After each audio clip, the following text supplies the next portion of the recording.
Pronto? Sì. Dottor Gianni Mistero, sì signor, sì, non chieda scusa ancora prima di aver fatto la domanda. Questo è il momento del colloquio col pediatra, può farmi la domanda adesso, non mi chieda scusa. Non mi chieda scusa, va bene, a posto, quindi mi dica.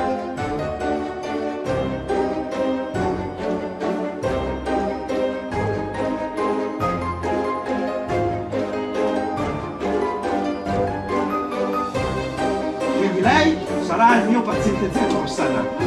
Sì. Bisogna schifare questa paura. È una cosa semplicissima.